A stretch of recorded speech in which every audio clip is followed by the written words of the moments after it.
دوستان عزیز، از همه شما التماس میکنم کدامی که غریب هستید، کدامی که مهاجر هستید، همین نوارا تا آخر تماشا کنید.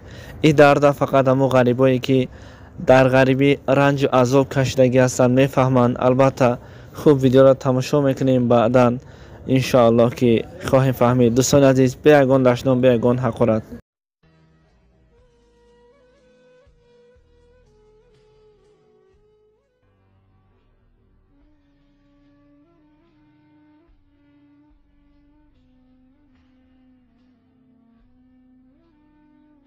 باور میکنین وقتی همین ویدیو را من خودم دیدم، یکم باره که دیدم اعضای بدن ما یک لرزه فرا گرفت. باور کنه آبی چشم داشته نتونستم.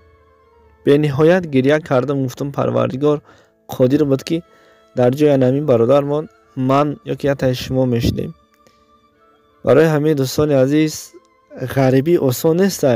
غریبی همین در تای شتای مردم میمونی، در دشنام و حقارت های خدی و بیگانه میمونی. بعدا هست غریب بچه هایی که غریبی عذاب میکشند، میان در اینجا میگه کم تا راحت کنیم. نعوذ بالله هست بعضی شخصیت هایی که میگه اینا رفته دستم کار کرده آمده اینجا میگه زبان درازی یا که خودنمایی کرده است. باور کنه وقتی همین ویدیو را دیدم خدمت داشته نتونستم.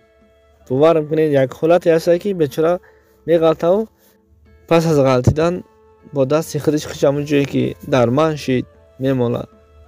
خداوند نکه همه غریبایی که در غریبی هستین خداوند نگهبانتون باشه. ما هم عذاب غریبی را دیدیم، ما هم رنج کشیدیم، عذاب کشیدیم در سردی زمستان، در گرمی تابستان، در دشتام خدی و بیگانه. حیات همه خداوند جمعی غریبا را نگهبان باشه و همیشه مشکلشون آسان کنه. دوستان عزیز، یک دستگیری دیگر ممکنه انشاءالله که 100,000 بشیم.